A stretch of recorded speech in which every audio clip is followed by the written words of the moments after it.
आपल्या सर्वांना माहिती आहे की ईडी एक एनडीएचा महत्त्वाचा घटक दल झालेला आहे। ईडी असेल, आयटी असेल, सीबीआय असेल, जे कोणी, आणि मी सतत बोलत आलेलो आहे, कदाचित पुन्हा एकदा बोलायला लागेल की जे कोणी सरकारविरुद्ध बोलत असतात, असत्यविरुद्ध बोलत असतात, सत्य बोलत असतात, त्यांना सतवलं जातं। आज राजकारण्यांवर ही वेळ आहे। 2024ला जर हेच सरकार बसलं तर पत्रकारांना देखील असंच हैराण केलं जाईल, हे आजपासून तुम्ही ओळखून घ्या। मुख्य गोष्ट हीच आहे, आपण सूरज चव्हाण यांच्या पण केसमध्ये पाहिलं असेल, न्याय आम्ही ह्याच्यासाठीच मागतोय कारण जे कंपनीचे मालक आहेत ते मिंदी गटात नेते झालेत म्हणून त्यांना बोलवलं नाही ईडीनी, पण सूरज चव्हाण ज्यांना कर्मचारी आहेत ते कंपनीमध्ये त्यांना बोलवलं ईडीनी। म्हणजे हा खरा न्याय आपल्या देशात चाललाय की पाकिस्तानमध्ये चाललाय? पाकिस्तानमधली हुकुमशाही आपल्या देशात आली आहे का, हा प्रश्न विचारणं महत्त्वाचं झालं आज। होणार ना, अमोल कीर्तिकर आहेत, सूरज चव्हाण आहेत, आपण पाहत असाल हे दोघं त्या कंपनीमध्ये कर्मचारी म्हणून काम करतात, पण जे मालक आहेत संजय माशेलकर ते मिंदी गटात आहेत। मग त्यांना कोण विचारणार? त्यांना ईडी विचारणार आहे की नाही, अटक करणार आहे की नाही, की ईडी एकतर्फी कारवाई करणार आहे? आम्ही आता न्यायदेवतेकडे न्याय मागत आहोत की हे त्यांनी बघितलं पाहिजे आणि ह्याच्यावर आम्हाला न्याय देणं गरजेचं आहे, नाही तर आपला देश हा हुकुमशाहीच्या राजवटीने चालवला जाईल।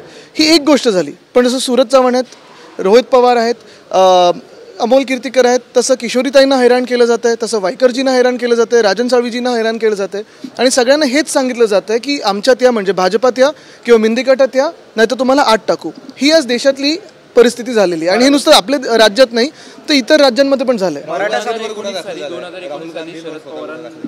नक्की होणार ना, कारण परत ते सत्तेसाठी लढतात।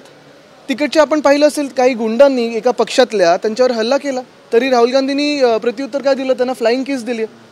प्यार की दुकान, मोहब्बत की दुकान, आणि एका बाजूने तुम्ही बघताय भीती निर्माण केली जाते, नफरत निर्माण केली जाते।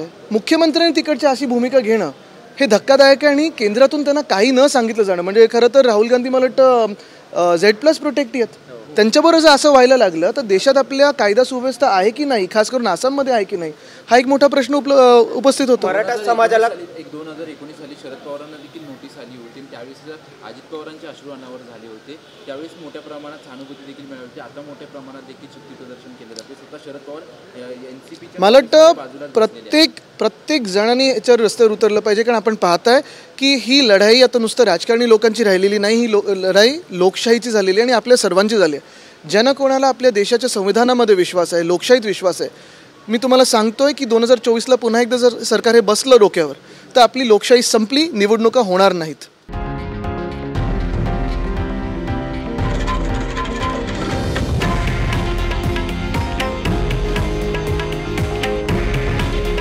हे आहे देशातील नंबर 1 न्यूज नेटवर्क आणि आपण पाहत आहात TV9 मराठी। काळजी तुमची, हित महाराष्ट्राचं।